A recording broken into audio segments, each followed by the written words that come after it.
Hi guys, and welcome to another episode of Down to Business. And today I've got a business owner from more than one business, great couple of businesses in Brett Watson, who's the managing director of High Vis Group and also Hyperion Technology.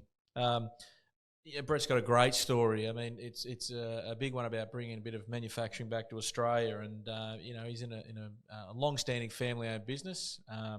And probably a little accolade last year, Hunter Business Awards. There was the Business of the Year and another award for excellence in sustainability. So we'll talk a bit about that and get into it. But great to have you here, Brett. Welcome. Yeah, thanks, Andrew. Nice to be with you. And I've given you a very, very summarised plug there on many years. But give me a bit of background, or give the viewers a bit of background on humble beginnings. Yep. I think you did you're fitter and turner at TAFE, yeah. Fitter and turner machinist at Gninins in Broadmeadow. Right. And started up over there with 22 other people, and then at the end of our apprenticeship, was the start of the downturn in manufacturing, and they got rid of 20 of us and kept 2. And we moved up into procurement, which is purchasing, and that's how I started this business. Was that we were doing the trains over there. They couldn't find anybody to do the stickers for the trains to get them onto the tracks. So I was able to talk my father into sort of going to America and looking at some sign cutting computers that had just been released, and we double mortgaged the parents' house and started with one of those, and I was able to issue a contract to myself because they couldn't find anybody else to do the job. Yeah, right. Got the trains on the tracks. So, I mean, that may be a blessing in disguise then when, hear the news of a bit of a downturn. But so before that, what did the family business do? So my father was a signwriter. He used to signwrite prime movers, and he was very good with hand scrolling and line work. So customers used to come from all over Australia to get their trucks lined up. I can remember in the street, there'd be 7 or 8 prime movers parked in a little street in Garden Suburb. That didn't last very long, and the neighbours soon got jack of that. So it was off to Sandgate. We bought a little one-bedroom house over there with a shed in the back. And he did his sign writing out the back, and then I started doing this out the front. Yeah, right. Okay. And that was, you said, when the downturn, so we're talking a few years ago now. Yeah, a few years ago, yeah, that's right. So what's early it like? Early 80s. Early 80s. So a lot of people, struggle with that first step. You've obviously seen an opportunity, but as you said, double mortgage of the parents' house, fair bit of risk around that. Yeah, there was. It was the first sign cutting computer in the world. So there was no history. There was no internet to search anything in those days either. So it was very difficult to come up with, is this going to be the right move? But went and had a good look at it. We thought this is going to answer everything that we needed to do for the train contract. And within 3 weeks of getting the computer out here, we had it operational and fulfilled the first order. It was fantastic. And so you obviously de-risked it a bit by having that contract in place. Yeah. Or the likelihood of. But even going to the you said from the States, even going to the States back then, that's not like these days where you just... I was going anyway. I was on the Australian sailing team at the time, so I was off to California to do a 10-week stint over there, and I had found out that there was a sign show in Vegas. So we had 1 week gap between our sailing, and we ducked off into Vegas, which I'd never been there before, and went to the sign show. Bit different than Newcastle. Look, it's a little bit different, yeah. Especially the old Vegas, yeah. Well, it was the old Vegas in those days, and we took 3 other sailing guys with us, and we made a weekend of it, and it was great. Yeah. And talk about some of the steps, back then versus now, but either way, it still would have been a number of steps to go through to get, is it as simple as contacting this company and say, sell me one, or can we check it out and sell me one, or what sort of diligence goes into this? Yeah, there was a fair bit in that one. There was for them to get the first company to sell one of these machines to was a big thing in those days. It was a company called Gerber, and they used to make the machinery that used to cut Levi jeans. So the multiple, 50 pairs of jeans at once. So this computer system was fairly well used in that industry. So once we found out, we got this rolling, and then they then did the due diligence on our business, and make sure they were financial and all the other normal components for it, but that we had the knowledge to operate it properly. Once we got that going, then we had Tomago Aluminium being built.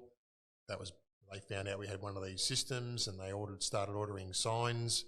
I was still working at Gninins at the time, so I was doing a shift at Gninins, and I'd do another 10 hours at home making signs. I had delivered them on the motorbike in a backpack, and then took them the invoice, brought the check back with me, gave it to my mother. She banked it, and we did that for about 13 or 14 months until the backpack was too big, I couldn't carry anymore. Right. So I mean, there's a few lessons in there straight away. Yeah. I mean, obviously, as I said, you know, taking the risk on some of these things, but you did have a bit of de-risking with having that contract in place. So I think for most viewers, it's rather than throwing all your eggs in one basket, you know, actually having a bit of a I guess a litmus test around what is viable and how much risk you can take. But also, by the sounds of it, you know, had the confidence in the company that sold you the, Gerber, as you said, sold to the machine. But in addition, I imagine that with that came a relationship to, bounce off and make sure you had that in place. It did.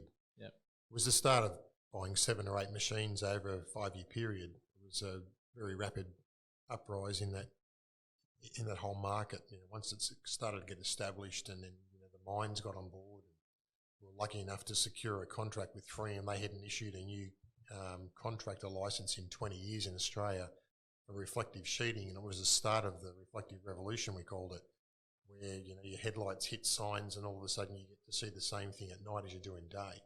That hadn't been happening before. So that was a huge rollout. Once the mines found out, the mines wanted to roll on with it. It was a big uprise of that component. It was great. I guess the other part I take out of there, as you said, like, we're a bit of a laugh as to, the whole family's involved in doing this and that and the other. But reality is it allows you to keep overheads, down and grow, efficiently and quite cost effective. Yeah, it did. Mum worked for me for 20 years, and we retired her off in 1997 or something. And it was great, working with another family member. My father was out the back. We didn't involve him too much. He was very busy with his sign-writing.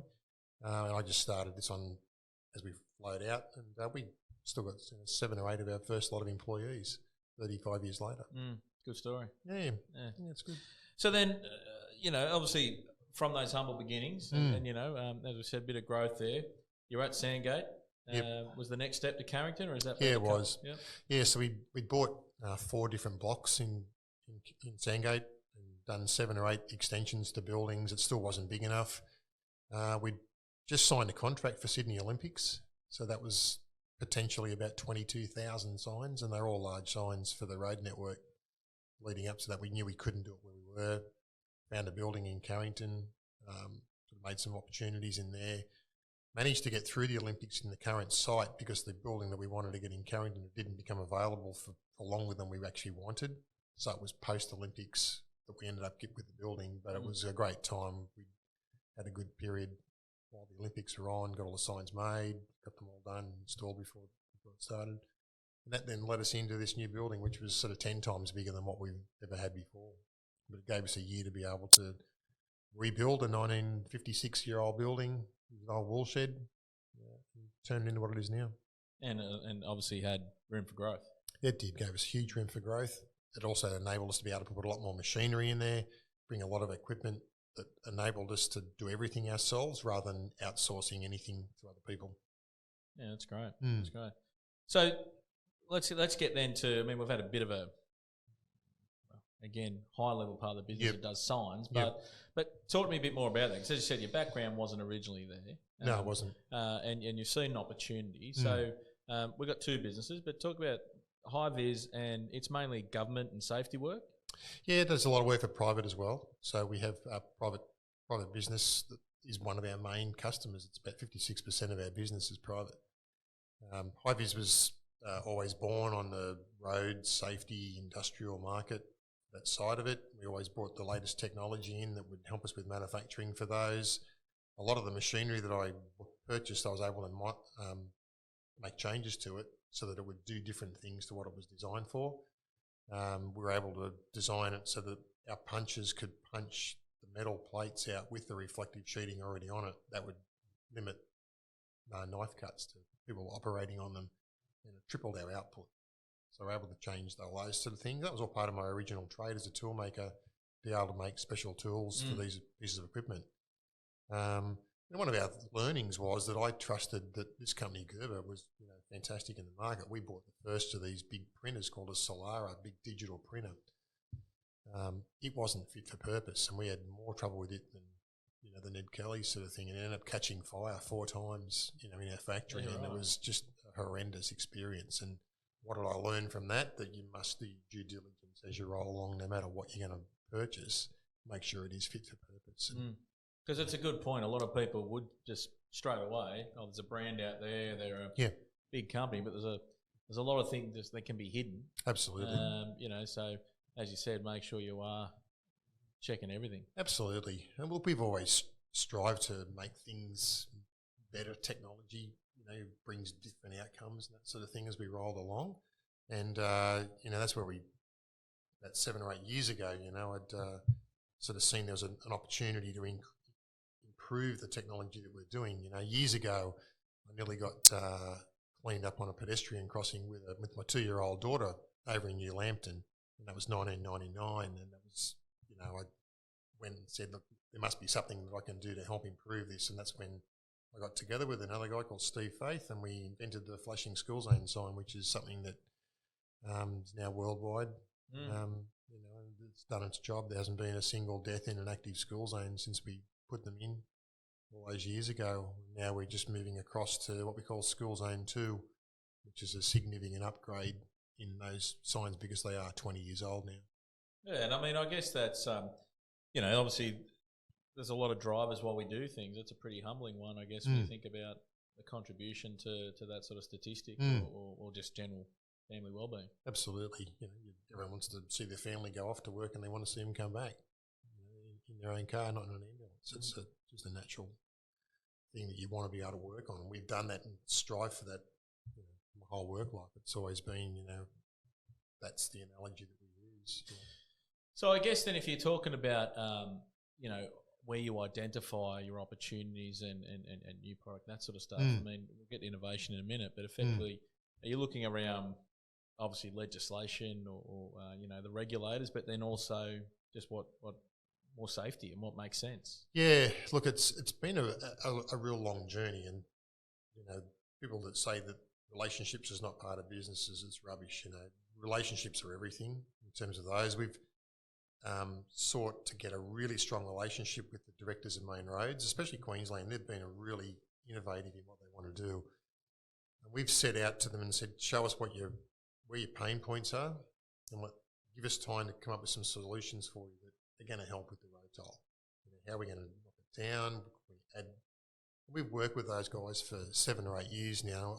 This year we did 4 world firsts in Queensland, and they are absolutely, all change the landscape, all around the world with these sort of things. It's because they've given us an opportunity, we're able to go with it, design how these systems can work, and then come up with a great outcome.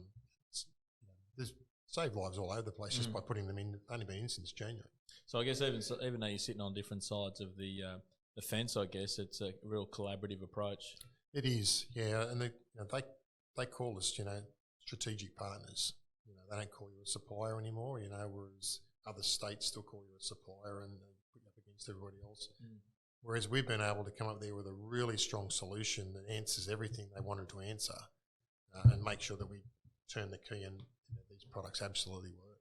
Well, it's, like how many businesses you hear, they'll say, it's the customer's fault, or not just always the customer, something like that.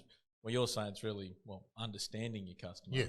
And if you can fulfill a need, they're likely going to buy. Yeah, absolutely. We took 2 of these guys over to a trade show over in Europe, 5 or 6 years ago, and said, look, this is what they use over here. We can blend and mould and become an integrator and put a whole lot of these different components together to give you an outcome what you're looking for.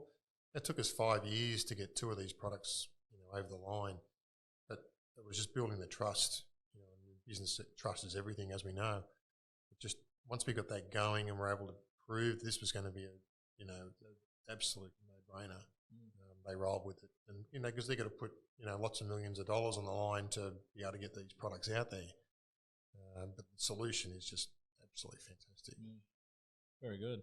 So, and that's, I'm not trying to cut it short, but that's Hi-Vis Group. Hyperion Technology, how does that differentiate?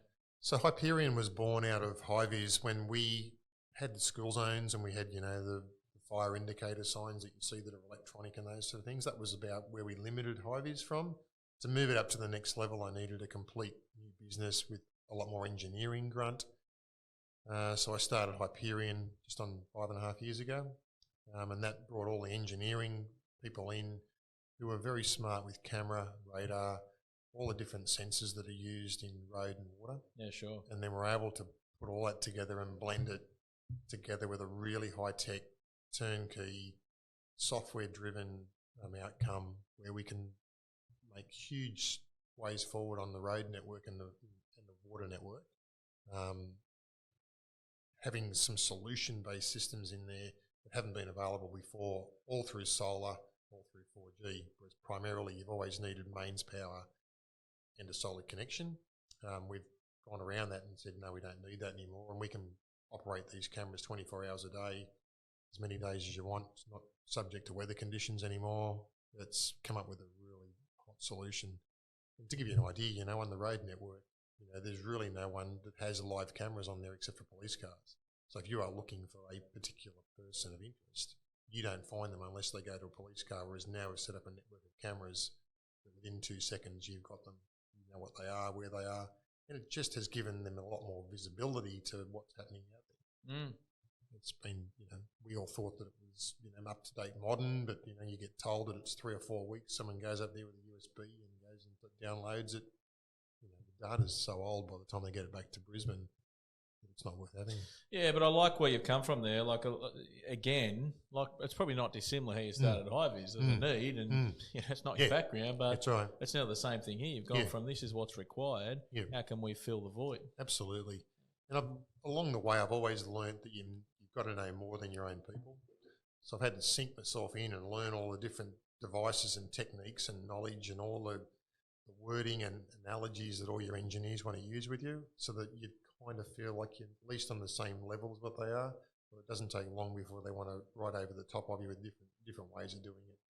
And it's not going to be the outcome that's going to be the best. Yeah, no, that's a good point. So I want to touch on that.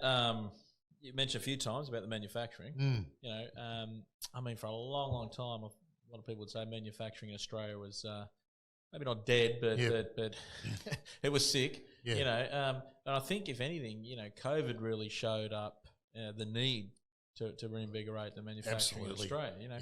So how have you pushed on with that, and I guess carved your path, given for instance China and just the sheer trying to compete on cost, let alone trying to get labour and get people convinced. So tell me about that journey. It's been a long journey, that one. We saw early signs of this about 7 years ago. Some of the governments would not have any more Chinese-made cameras in their products. So given that 85% of cameras come out of China, it made it very difficult.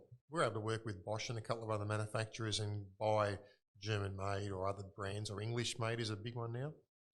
But for us, we manufacture everything ourselves. We've got 70 people manufacturing product in Newcastle. We make it for all over Australia.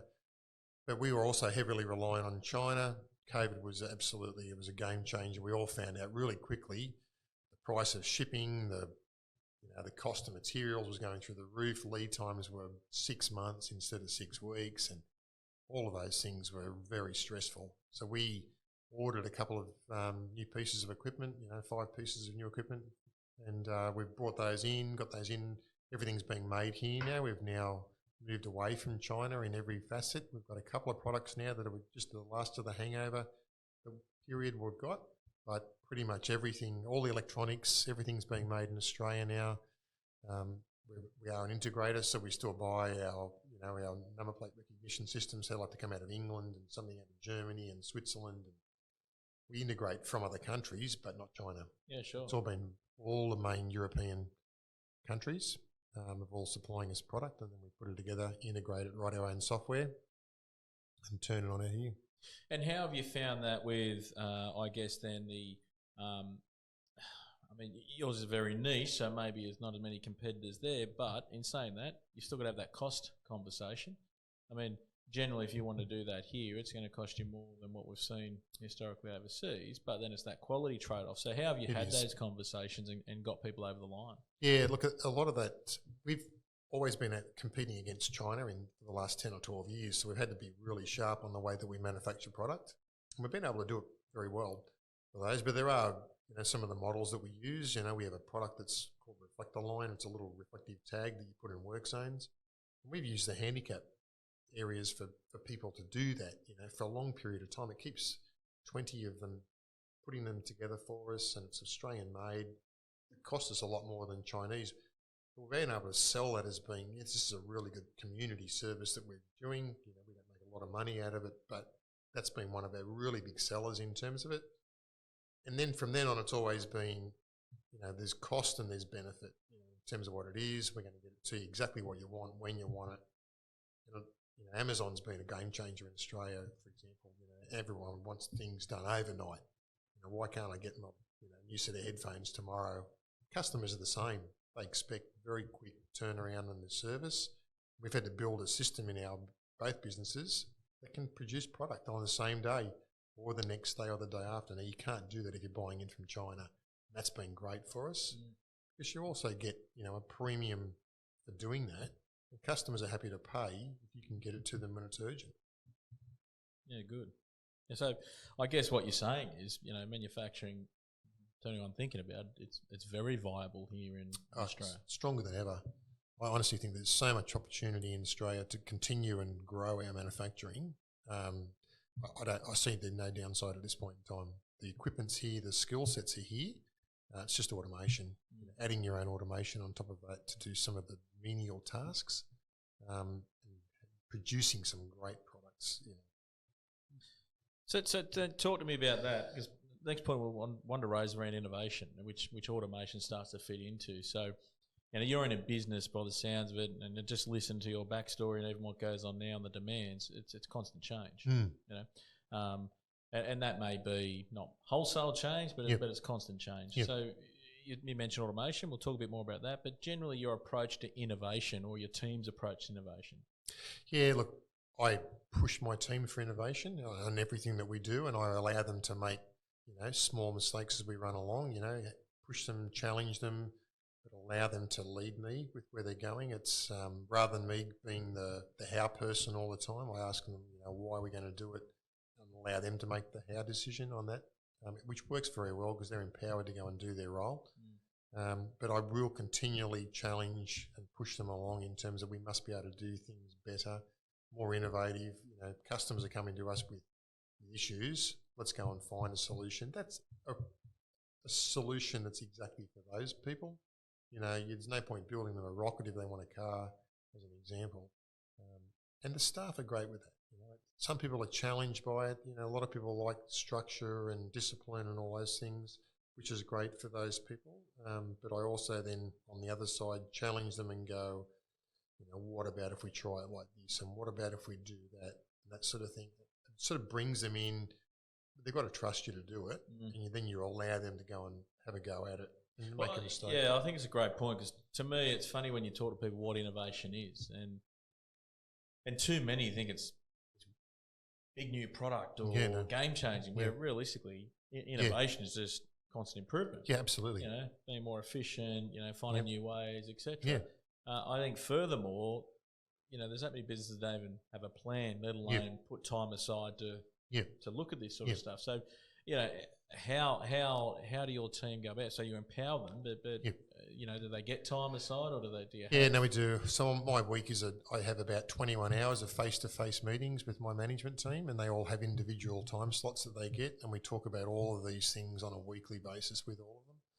And that works really well. I was taught that a few years ago. I'm in a tech group, and the tech group, one of the leaders was, you've got to lead, you've got to be seen, you've got to be heard.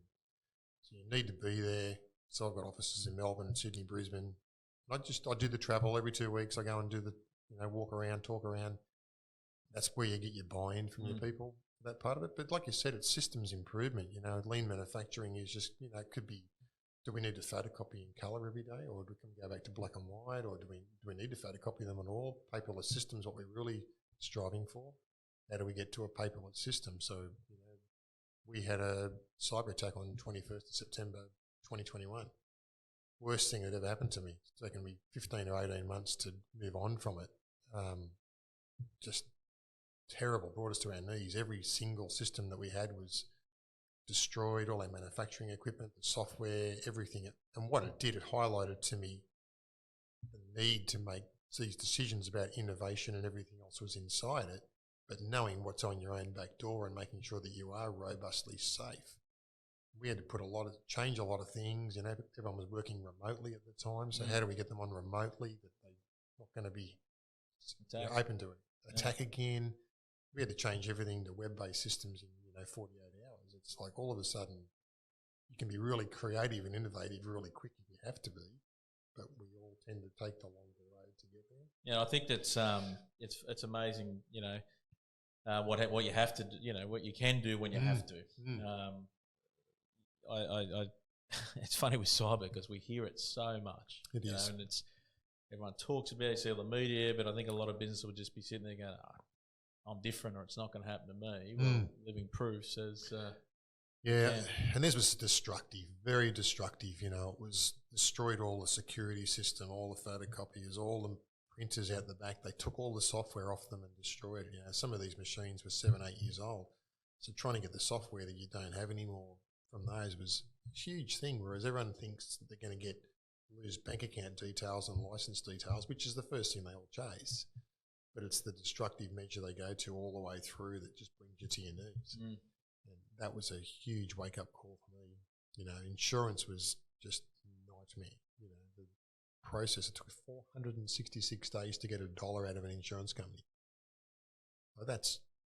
you've basically thrown every bit of cash out of every pocket and shaken every tree and broken every piggy bank to keep yourself going.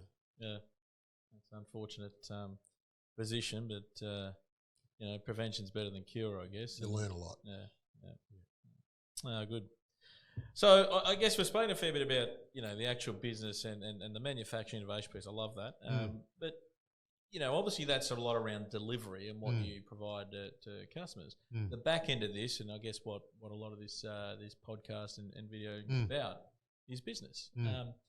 I'm gathering when you decided to take up that first opportunity, you didn't quickly go to business school or get a shot in the arm that fixed it all. Right. So you've learned a lot along the way. Yeah. I mean, before we go into the biggest lessons, I guess what's your framework look? What's your go-to for what you do religiously in business to keep this thing driving? So I've always been the person that's sort of been seen, been heard all the time, and you've got to get people to trust you in what you're doing. They want to know that the person driving the ship is going in the right direction, where they're going to take you, and it's having them with buy-in all the way through. Like I'll do a lunch every month with all my staff. It's an open-ended question. I've got an office that's got an open door on it. You can come in anytime you want and talk to me. I'd like to do 3-3-3. So any new employee, the third day I take them for a coffee, and the third week and the third month I do that with every staff member, because I want to know how they are, how they're feeling, how the culture is, what I can learn from these people that are bringing in new skill sets for those. And it's worked very well. Our turnover rate's less than 5% for staff, whereas other people are telling me theirs is like 60-70% for their turnover. But it's a matter of being there and working with them and going, so tell me, if we want to achieve, go for growth or whatever we're going to be doing at the moment, how are we going to get there? And that's from everybody on the floor all the way through to the top level. And what do you see is going to be, what's our SWOTs and all the different pieces that are in there, and actually guiding them and talking to them like you got to show them that you care for them, which is what you do. I've always said to people, customers are great, they are, but the number one thing in business is having great staff. If you've got great staff, your customers are going to love you. Whereas everyone else sort of says, it's great to have great customers. It is, but you'll lose them very quickly if your staff aren't very good. Agree with that. So you've got to work with them, and that's everybody. Make sure you go and spend some time, listen to them, talk to them. If you feel their pain, come and tell me what's going on. Let's go and have a talk to it. Get somebody to help you with this. So it's a caring attitude. Yeah, and it doesn't take much. It doesn't take much. I think we all say we're busy, but we live in a world that's busy now. Yeah. It's you're starting to rank how busy you are. Yeah.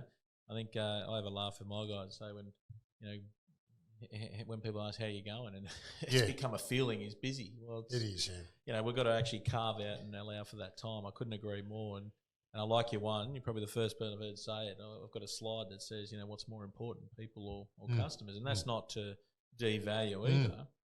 But you're right. If your people aren't right, your customers will never be right. Correct. And they'll leave you for somebody else. They will. And now it's, I always say people are like onions. You peel one layer, there's tears. Everyone's got pain at some point.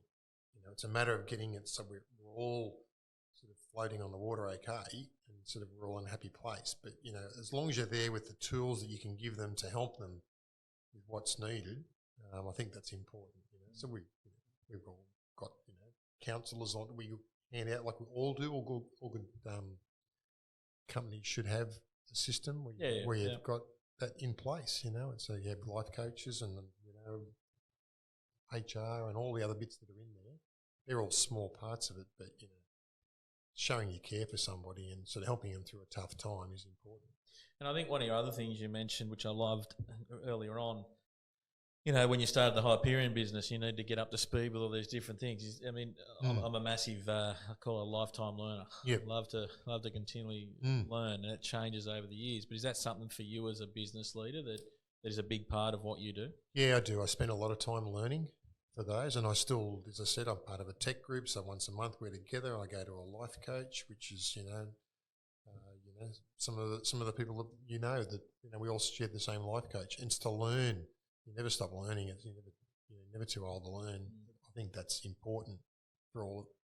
Everything in human anatomy says that we're not good enough. It's the first thing that everyone goes to. So it's the fight or flight sort of scenario. It's trying to pull people back from there and go, you are good enough. This is great. We're all in a good place here. It's funny how many don't but take that view because of whether it be time or other pressures. And reality is, if the leaders stop learning, they run underneath. Yep. They're going to follow suit. So it's a great one. I think even the coaches, they say to you, that people reflect off you. What power you're sort of putting out in terms of if your trait today is you're in a happy, good mood. Yeah, and your energy. The energy levels, the person that's talking to you is going to feel the same. If you go in there sort of moping and not having a great day, you're going to get the same reaction back from the person you're talking to. So it's a matter of putting on the happy, smiley face and, having the right uplifting sort of persona about you. Yeah. So then if I counter that, what's probably, might be more than one, but what's I like to say your biggest mistake, but in mistake I mean learning, that you've had in business? Biggest mistake, there's been a number of mistakes that I've made. Buying that printer that was just not fit for purpose on that was just a golden example of just not working properly in that area at all. I haven't had too many major mistakes in terms of what I've done. I've researched a lot of the componentry for that. The cyber attack was a great wake-up call for me that you're never in control. You've not even close for that. Shore up the fences and put some more things around in terms of those. I think in my own life, I think I've wanted to go out and learn more, which is why I started using, a tech group and a life coach and all those different things. And I still do those once a month because I need to have someone feed into me what I'm doing right, what I'm doing wrong. Be straightforward and go, it's not, that's not what you should be doing. Well, and I think in addition to that, and you look at some of the most successful people in the world, probably from any measure that you measure success by. And I say it's surround yourself with the right people. Right. Because we can't know everything. That's right. And we can very quickly believe our own bullshit. That's exactly that's a big right. part of it. Yeah, absolutely. And only that, we went through a big change in our business about 3 years ago. We identified that we didn't believe our culture was as good as it should be, and we went through a long road, 2 years, moving on people that weren't in the right headspace is what we were, and bringing on new people to surround myself with the best possible people. And we've got the most fabulous team now of what that is. It hurt getting rid of people that had more than 30 years service with me, but it meant that they just felt they were very righteous. They had lots of different things going on. It was time to move to a new bit of blood and new people, new ideas, and bring in their ideas with it. And it's worked perfectly. Yeah, it's been one of the greatest things I've done. Having that hard conversation. Absolutely. Yeah, have the hard, I always say to people, life is hard, but live the hard and love the hard, with your need, whether it's exercise or anything else, life's going to be hard no matter which way you look at it. Yeah, good. Good. So I guess then, what's the future hold? For me, I've got 2 or 3 years of sort of going this hard for a bit longer, and then I'll probably do some sort of semi-retirement thing. I'm not sure. 60 this year, so it's going to go and do a nice holiday around August this year. I'm an adrenaline junkie, so I might go to Europe to do a supercar tour over there, and I'll come back, and then I just want to get a bit more spare time to go flying and do all the things that I love doing and that sort of thing. But I'll never be able to stop working. I'm one of those people who wake up at 3 a.m. and Sure. have the notepad beside the bed and go, that'll fix the problem tomorrow. I can work on that and roll back over and get your 3 or 4 hours sleep. That's great. Well, I like what you said there too, but you've got to have a bit of playtime as well. Well, that's right. I've got a herniated disc in my back, so for me, it's I get up every morning at 5, go to the pool, do a 6 o'clock swim. I run at lunch every day, just to keep core strength going for that. And whenever I do that, the bad back stays away. So it's just very good. Getting healthy, keep your mind active. Well, mate, we're not even doing it justice in a short period of time, but I appreciate some of the tips there. It's a great story, but I think just to get a few key things out for the viewers that, there's no, I guess, change or no secret to success apart from working hard. Absolutely. That's a key thing. And I like what you said earlier, but we need to take risks, but calculated risks, as I said, with that original contract or even keeping the overheads low with the family involved. Love what you said, and that's a big one of mine. Relationships are everything. They are. And the trust that comes off that relationship, whether that be with, your people or customers or whatever, it's the stakeholders of your business. Understanding the pain points of your customers. Yep. That's a great one. Yep. And I think probably surprising for a few people, or maybe a few people thinking about it might be a bit more confident with this, but manufacturing is alive and there's only upside. It's fantastic. Manufacturing in this country has just been undersold for so long. I think we just need to really wind it up a little bit.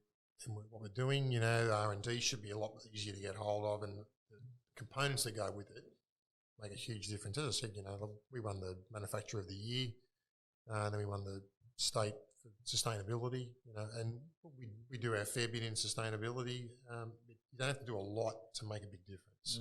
That's the key with manufacturing. You don't have to do a whole lot to make manufacturing better in this country. Yeah, no, it's a great one, I think, and I mean, telling that story more and more not only gets more people confident, but also shows the end users that hang on, we should be utilising this. Absolutely. And one of the other, I mean, you mentioned Vinny, but the other one I'll leave it with, what I really loved was around people first, your people first, and making the time for the conversations. Absolutely. That's a great one. And enjoying it, enjoying the conversations with them, get to know them a little bit better, and know their family and all the bits and pieces that go with it. When they feel like they're part of your culture, they'll stay there. If they've got a problem, they'll come and talk to you about it first. Rather than you don't just see the easy walkouts anymore. That sort of thing doesn't happen anymore. Yeah, no, I love this. I mean, the whole reason we started, I guess this series of podcasts and the like is, to hear from real business people. SMEs and people that have started from nothing and gone the journey, because all too often we hear the big seminars and the people that have made it, but you're showing, and this conversation been great around some of the the harder steps, but also some of the not too hard things that can be done to achieve a great outcome. Yeah, small things make big outcomes. Mate, thank you for joining us on Down to Business. Thanks, really appreciate it. Thank you. Really appreciate it. Thank you very much. And until next time, it's cheers.